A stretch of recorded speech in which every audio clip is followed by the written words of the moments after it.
गणपति महादेव की जय, पवन हनुमान की जय, गोस्वामी तुलसीदास महाराज की जय, बोले पूज्य श्रीधर पाद महाराज की जय, बोले शास्त्री जी महाराज की जय, बोले कन्हैया रामचंद्र की जय।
किस्मत वाले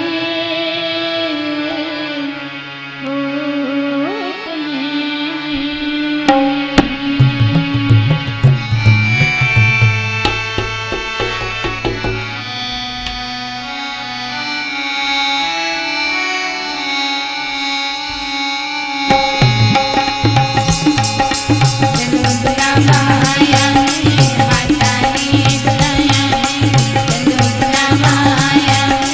माता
श्री रामचरितमानस के नन्हे मुन्ने बाल गोपालों, समस्त आने जाने वालों को प्रशंसा पुष्प संप्रसिद्ध करते हुए आदरणीय मंच संचालक महोदय जी, परम सम्मानीय निर्णायकगण एवं आयोजक समिति के समस्त सदस्यगण, आप सभी के पावन चरणों में सरस्वती वंदना बालिका मानस परिवार कोशा बूंदी का सत नमन, सत नमन, सत नमन। आज बड़े सौभाग्य की बात है कि आपके पावन ग्राम की पावन वसुंधरा में रामचरितमानस रूपी अविरल धारा प्रवाहित हो रही है, जिसमें हमें भी सौभाग्य प्रदान किया गया।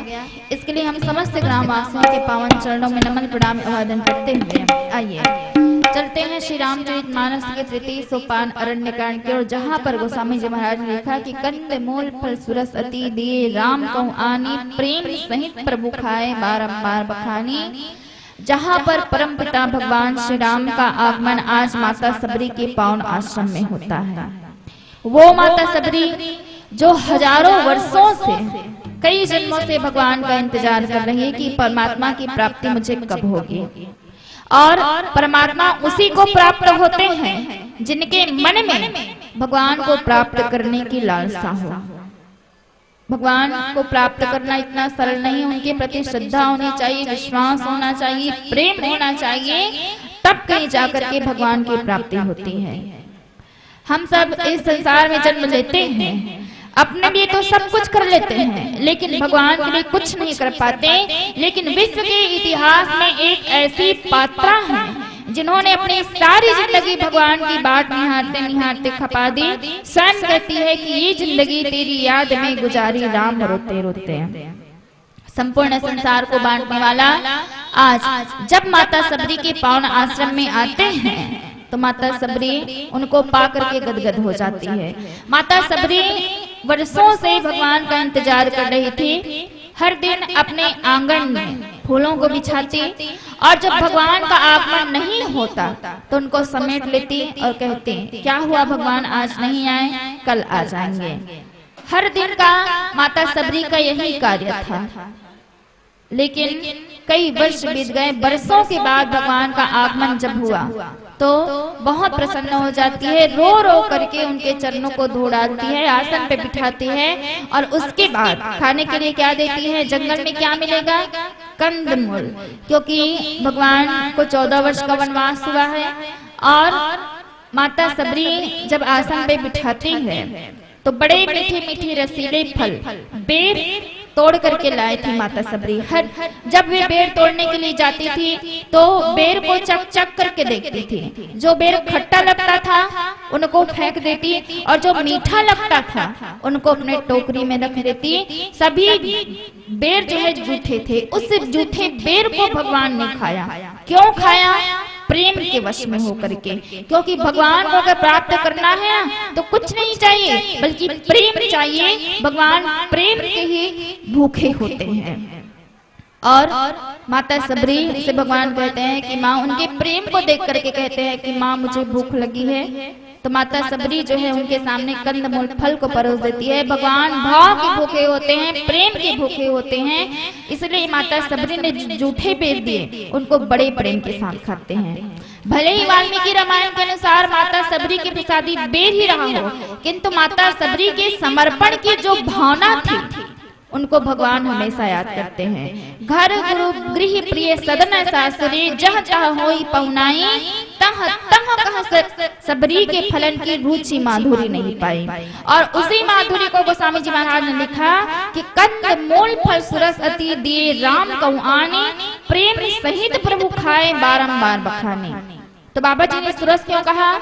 तो जिस फल के अंदर ना कोई गुठली होती है और ना बाहर कोई छिलका होता है, हम जब भगवान को एक श्रीफल एक नारियल चढ़ाते हैं तो वहां पर हमारे मन के अंदर में कामना होती है कि प्रभु हमारे पास बेटा नहीं तो बेटा मांगते हैं, बेटी नहीं होती तो बेटी मांगते हैं, धन दौलत रुपया पैसा नहीं होता तो रुपया पैसा मांगते हैं, और बाहर दिखावा होता है, प्रदर्शन की भावना होती है। लेकिन माता सबरी की जीवन में ना ही कोई कामना थी और ना ही कोई प्रदर्शन की भावना। माता सबरी का उद्देश्य था समदमनियाम फूल फल ज्ञाना, हरि पद राति रस वेद बखाना। आप सभी जानते हैं कि बेर को कुपथ्य माना जाता है, तभी संतों ने भी कहा कि बद्री फलम कुपथ्य फलम धात्री फलम सुपथ्य फलम। धात्री का मतलब होता है आंवला, और आंवला को सुपथ्य माना जाता है। तभी तो भरत भैया ने भी गुरु वशिष्ठ जी महाराज से कहा कि जाने ही तीन काल कर ज्ञाना, जिन्हें विश्व कर बदल समाना, गुरुदेव के हाथों में सारा संसार बेर के समान है। किंतु भरतदास जी के सामने आकर के क्या कहते हैं कि जाने ही तीन काल कर ज्ञाना, करतल गत आमलक समाना, गुरुदेव के हाथों में सारा संसार आंवले के समान है। अर्थात कहने का सही कि मुझे सुपथ्य बता रहे हैं। और माता सबरी ने जो बेर खिलाए उनको भगवान खाते तो हैं, लेकिन बारंबार बखान करके खा रहे हैं कि वाह माता सबरी, आज आपने जो बेर खिलाए उसमें इतना स्वाद है कि इतना स्वाद तो मेरे 56 भोग में भी नहीं रहता, राजभोग में भी नहीं था। इतना स्वाद आपके इस जूठे बेर में है। माता सबरी ने अपना सारा जीवन, बचपन, जवानी, कंद मूल फल, बुढ़ापा सभी को भगवान के ऊपर समर्पित कर दिया। तभी तो भगवान की प्राप्ति होती है। हजारों वर्षों से माता सबरी जो है उनका इंतजार कर रही है। आइए थोड़ा सा विचार करके देखेंगे कि ऐसी कौन सी परिस्थिति थी जिनके कारण से माता सबरी को सत्संग की ओर जाना पड़ता है, सत्संग की ओर प्रेरित होना पड़ता है। वैसे एक कथा आती है कि माता सबरी अपने पहले जन्म में एक छिपकली थी। वो छिपकली जो है संतों के आश्रम में रहती थी। अब संतों के आश्रम में रहती थी तो एक दिन संत जो है सवेरे सवेरे उठ करके नहाने के लिए चले गए। अब स्नान ध्यान करने के लिए चले गए तो दूध पीते थे संत लोग। अब दूध को एक पात्र में लिए, पात्र में रख दिए।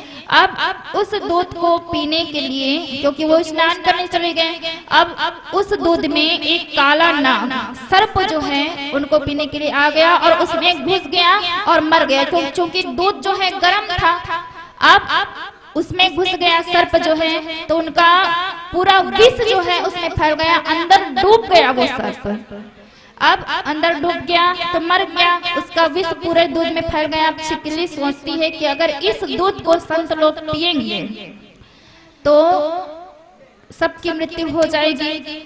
तो छिपकली ने क्या किया कि चूंकि वो अंदर बैठ गया था, सर्प जो है नहीं दिखाई दे रहा था, तो वह छिपकली जो है उस दूध में जानबूझ करके कूद जाती है, उस गर्म दूध में। जैसे ही कूदी उनका मृत्यु हो गई, मतलब मृत्यु हो गया छिपकली का, और वहां ऊपर उठ गई, तैरने लगी।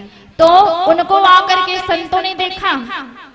अब संत जन स्वभाव से थोड़ा क्रोधी प्रवृत्ति के होते हैं, उनको बहुत जल्दी गुस्सा आ जाता है।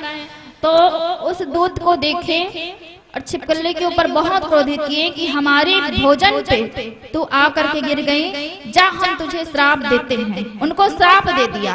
अब उनको दूध को जब उन्होंने फेंका तो देखा, जब फेंका तो दूध में एक काला नाग सर्प जो है था। तो संतों को ये ध्यान आया कि यह छिपकली जो है हम लोगों को बचाने के लिए इस दूध में जानबूझ करके कूद गई। वाह, तुम्हारा कितना धन्य मतलब हमारा कितना धन्य भाग है जो तुमने हमारी जान बचाई। छिपकली को उन्होंने आशीर्वाद दिया कि तुम्हें भगवान की प्राप्ति एक न एक दिन अवश्य होगी, क्योंकि वो संत हैं और संतों की जो वाणी होती है हमेशा सत्य होती है। तो उनको आशीर्वाद दिया। और एक कथा आती है कि वही छिपकली जो है वह एक राजा के घर में, राजा सबर के घर में जन्म लेती है सबरी के रूप में। और जब वह विवाह योग्य होती है, क्योंकि कहा गया ना कि बेटी जब योग्य हो जाती है तो ब्याह रचाना ही पड़ता है, दर्द भरा हो चाहे मन में विदा कराना ही पड़ता है।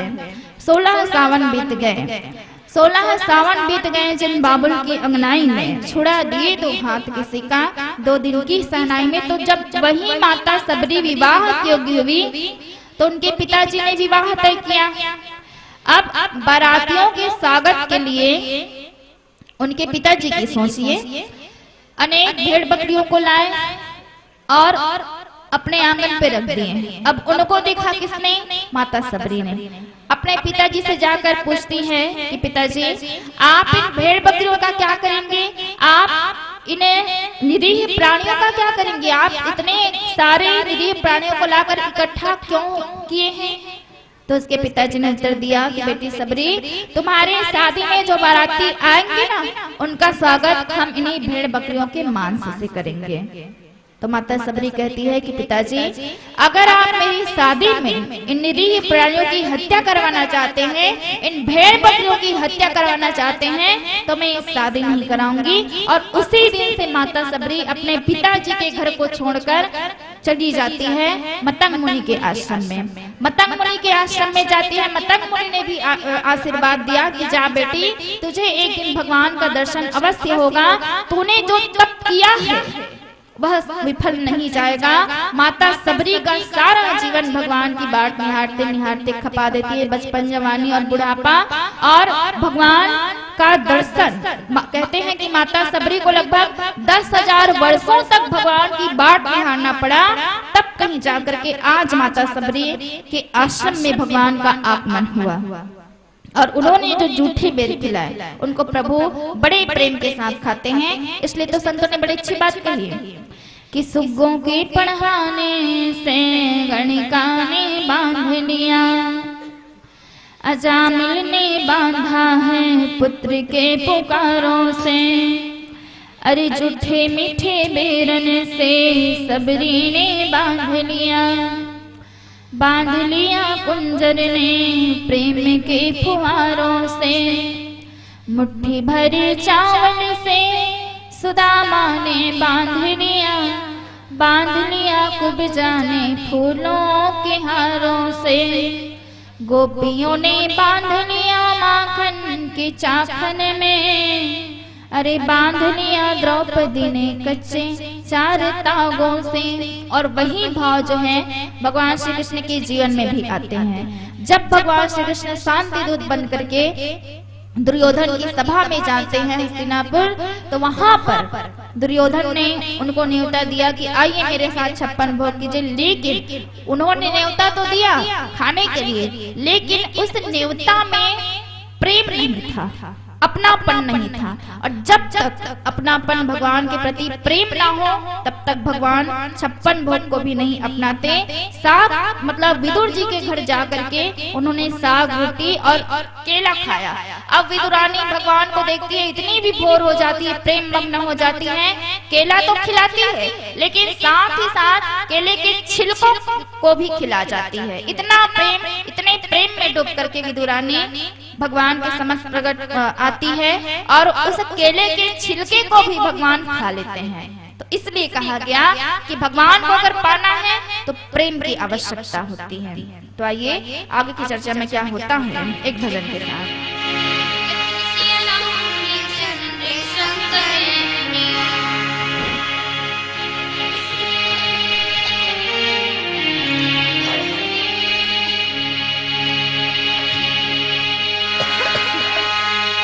Ah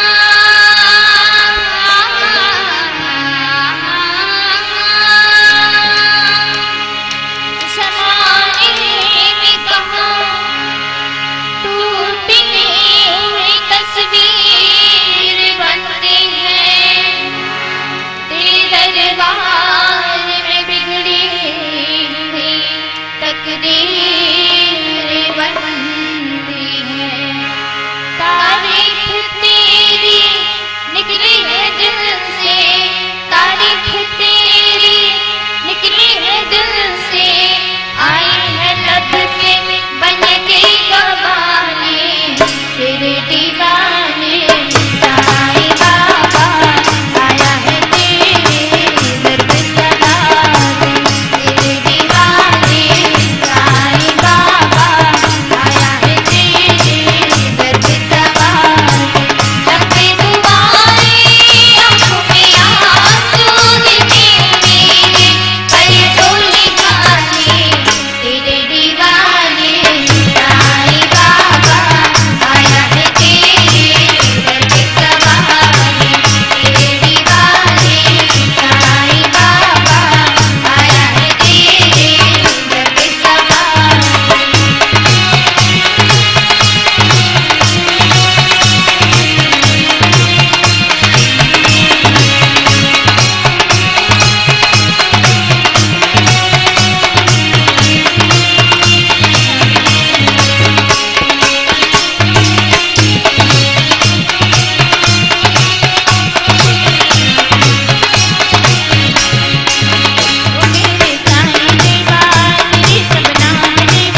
माता सबरी प्रभु से कहती है कि प्रभु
माता सबरी से कहते हैं कि माँ मेरी पहली भक्ति है संत का संग, प्रथम भगवती संतन कर संगा, दूसरी रति मम कथा प्रसंगा। अर्थात हे माता सबरी हमें सत्संग करना चाहिए, संतों का संग करना चाहिए। आखिर प्रश्न उठता है कि सत्संग में जाने से क्या मिलता है? तो संत समाज यह स्थल जहाँ पर आज राम की कथा हो रही है, यहाँ पर सत्संग हो रहा है और यह क्षण भर का सत्संग जो है 1000 वर्ष की तपस्या से इस क्षण भर के सत्संग का प्रभाव अधिक मिलता है। तभी तो लंकड़ी ने हनुमंत राज महाराज से कहा कि तात स्वर्ग अपवर्ग सुख धरी तुला एक अंग तुलना ताही सकल मिली जो सुख लो सत्संग। हे हनुमंत लाल जी महाराज, वो लंकड़ी जो एक राक्षसी थी, लंका में रहती थी, लंका का नमक खाती थी, लंका के द्वार की रक्षा करती थी, वो लंकड़ी जब एक संत के प्रभाव में आई, सत्संग संत का आगमन जब उनके जीवन में हुआ तो सत्संग की ओर प्रेरित हो गई। कहती है कि तात स्वर्ग पर सुख धरी तुलाई कंग तुल न ताही सकल मिली जो सुख लो सत्संग। हे हनुमंत लाल जी महाराज, अगर तराजू के एक पलड़े पर सत्संग को रख दिया जाए और दूसरे पलड़े पर भौतिक सुखों को रख दिया जाए तो सत्संग का पलड़ा जो है वह भारी होगा। भगवान शंकर ने भी कहा कि बिनु सत्संग न हरि कथा ते बिनु मोह न भाग। अर्थात बिना सत्संग के हरि की कथा सुन नहीं जा सकती। अतः हमें भी सत्संग करना चाहिए। जहाँ पर भी भगवान की कथा होती है वहां पर ज्यादा नहीं तो कम से कम क्षण दो क्षण जाकर अपने मन को प्रभु के चरणों में लगाना चाहिए। संतों ने कहा भी कि व्यक्ति संसार में जन्म लेकर के सब कुछ प्राप्त कर सकता है, धन दौलत रुपया पैसा मान सम्मान सब कुछ प्राप्त कर सकता है, मगर सबसे दुर्लभ जो चीज होती है वह है सत्संग। इसलिए संतों ने सत्संग के बारे में बड़ी अच्छी बात कही कि राज मिले सब साज मिले गज बाज मिले मनवांछित पाई, तात मिले पुनि मात मिले सुत भ्रात मिले बनिता सुखदाई, लोक मिले सुरलोक मिले विधि लोक मिले वैकुंठ हो जाई, सुंदर साज मिले सब पर संत समागम दुर्लभ भाई। अर्थात संत समागम सबसे दुर्लभ चीज होती है और भगवान ने कहा कि जो व्यक्ति संत का संग करेगा, सत्संग करेगा, वही मेरी पहली भक्ति को प्राप्त करेगा। दूसरी भक्ति के बारे में कहा कि दूसरी रति मम कथा प्रसंगा, अर्थात हे माता सबरी मेरी दूसरी भक्ति मेरी कथा में रति हो, प्रेम हो। रति का अर्थ होता है प्रेम। भगवान की कथा को बड़े ही प्रेम पूर्वक सुनना चाहिए, तभी हमारे जीवन की व्यथा मिटेगी, दुख मिटेगा। और इसीलिए महर्षि वाल्मीकि जी महाराज ने भी कहा, हे प्रभु जिनके श्रवण समुद्र समाना, कथा तुम्हारी सुभग सरिनाना, भरे निरंतर ओहि न पूरे दिन के गृह तुम रही गृह रूरे। अर्थात हे प्रभु आप वहीं पर निवास कीजिए जो आपकी कथा को हमेशा सुनना चाहता है, जिनका मन जो है समुद्र के समान है। कितना नदियां जो है समुद्र में आकर के मिलती हैं, लेकिन समुद्र कभी नहीं भरता। उसी प्रकार से उस व्यक्ति के मन में जाकर निवास कीजिए जिनका मन समुद्र के समान हो। आपकी कथा रूपी नदी उसमें हमेशा बहती रहे, कभी ना भरे, ऐसे मन में जाकर के आप निवास कीजिए। इसलिए भगवान ने कहा कि दूसरी रति मम कथा प्रसंगा, आप मेरी दूसरी भक्ति ये है माता सबरी कि जो भी व्यक्ति मेरी कथा को प्रेम पूर्वक सुनता है वही मुझे प्राप्त कर सकता है। और इसीलिए बड़ी अच्छी बात कही गई कि हर कण कण में है राम बसे, हर श्वास श्वास में सीता है, हर कंकड़ कंकड़ शंकर है, हर प्राण प्राण में गीता है, जीवन की धड़कन रामायण, पग पग बने पुनीता है, सिया राम नहीं है सांसों में तो प्राणों का घर रीता है। और भगवान ने तीसरी भक्ति के बारे में कहा कि गुरु पद पंकज से बात तीसरी भक्ति अमान, चौथी भक्ति मम गुण गण करें कपट तजिगान। अर्थात हे माता सबरी जो भी गुरु के चरणों की सेवा करते हैं वह मेरी तीसरी भक्ति को प्राप्त करते हैं, क्योंकि गुरु का महत्व तो ईश्वर से भी बढ़कर होता है। वह शास्त्र ने भी कहा कि गुरु ब्रह्मा गुरु विष्णु गुरु देवो महेश्वर गुरु साक्षात परब्रह्म तस्मै श्री गुरुवे नमः। कबीरदास जी महाराज ने भी कहा कि गुरु गोविंद दो खड़े काके लागू पाए, बलिहारी गुरु आपकी गोविंदियो बताए। अर्थात गुरु का मत तो ईश्वर से भी बढ़कर होता है। अगर हरि रूठ जाए तो इस संसार में जगह है, मगर गुरु रूठ जाए तो इस संसार में कहीं भी जगह नहीं है, कहीं भी ठौर नहीं है। हरि रूठे जग ठौर है, गुरु रूठे नहीं ठौर। एक बार अगर ईश्वर रूठ जाए ना तो उनको मनाने के लिए हमारे पास गुरु हैं, लेकिन अगर गुरु रूठ जाए और आप ईश्वर के पास जाओगे तो ईश्वर भी मना कर देंगे कि मैं आपकी सहायता नहीं कर सकता, क्योंकि आपसे आपके गुरु जो है रूठे हुए हैं। और गुरु के महत्व का प्रतिपादन करते हैं भगवान श्री रामचंद्र जी। लंका युद्ध के समाप्त हो जाने के बाद सभासदों के बीच इस बात का उल्लेख करते हैं कि गुरु वशिष्ठ कुल पूज्य हमारे, इनकी कृपा दमचरण मारे। और गुरु का सम्मान करते हैं महाराज दशरथ जी, जिनकी कृपा से महाराज दशरथ जी को 4 पुत्र रत्नों की प्राप्ति हुई। गुरु गृह गयो तुरंत महिपाला, चरण लाग करी विनय विशाला। अपने समस्त दुख को, अपने समस्त व्यथा को गुरु के चरणों में जाकर के रोए महाराज दशरथ जी। और बड़ी अच्छी बात की कि जब जीवन में दुख का आगमन हुआ ना तो अड़ोसी पड़ोसी रिश्तेदारी दुनियादारी किसी के पास नहीं गए, सीधे गए गुरु के पास, क्योंकि ये दुनिया तो रोते हुए मिलेगी, ये दुनिया तो हंसने वाली है। रिश्तेदार के पास जाओगे अपनी व्यथा को सुनाने के लिए, दुख को सुनाने के लिए, वो आप अपने दुख को सुनाना शुरू नहीं करेंगे, वो अपना दुख सुनाना शुरू कर देगा। पड़ोसी के पास जाओगे, पड़ोसी थोड़ी देर के लिए आपसे मीठी मीठी बातें करेगा, उसके बाद आप पर हंसेगा। तो इसीलिए कहा गया अगर जीवन में कोई भी दुख आए तो अड़ोसी पड़ोसी किसी के पास मत जाइए, सीधे गुरु के पास जाइए। गुरु नहीं है तो भगवान के पास जाइए। ये दुनियादारी कोई काम की नहीं है। और इसीलिए भगवान ने भी अपने गुरु का सम्मान किया, महाराज दशरथ ने भी किया। और गुरु का अपमान किसने किया? लंकेश्वर रावण ने। लंकेश्वर रावण जो है, हनुमंतलाल जी महाराज लंका नगरी में गए हुए हैं। अब लंका नगरी में गए हैं, भगवान शंकर के 11वें रुद्रावतार के रूप में भगवान की सेवा में उपस्थित हुए हैं। रावण को समझाया कि रावण, तुमने जिनका हरण किया है वो कोई साधारण स्त्री नहीं है, तुम उसे वापस कर दो भगवान श्री राम को, वो समदर्शी हैं, तुम्हें क्षमा कर देंगे। लेकिन रावण अपने गुरु की बात नहीं मानता, उल्टे हनुमंतलाल जी महाराज से कहते हैं कि बोला बिया से महा अभिमानी, मिला हमें कभी गुरु बड़े ज्ञानी।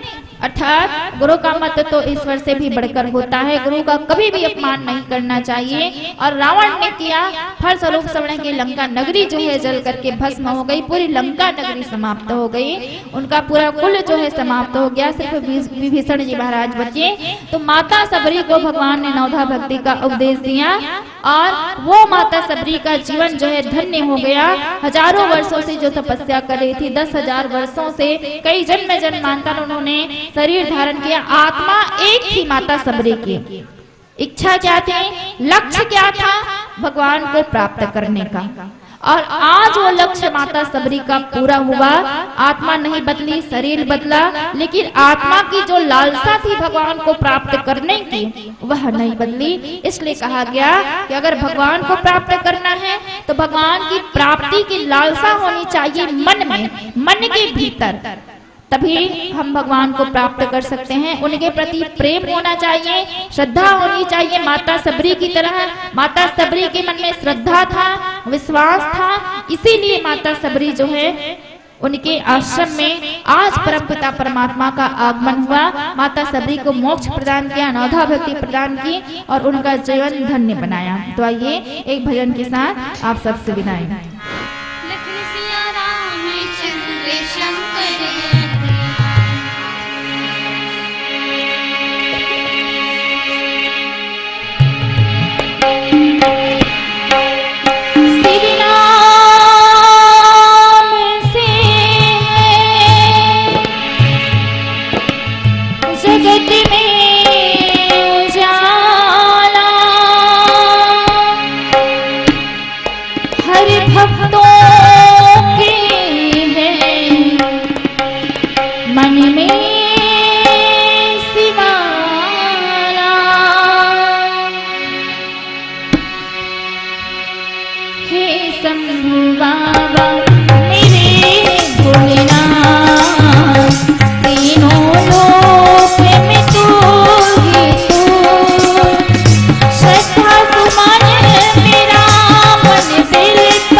जीवन भी अर्पण कर दूं।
भंडारी बाबा की जय। बोलिए लखन सिया रामचंद्र की जय। बहुत बहुत धन्यवाद। और लीजिए जोरदार ताली बजा करके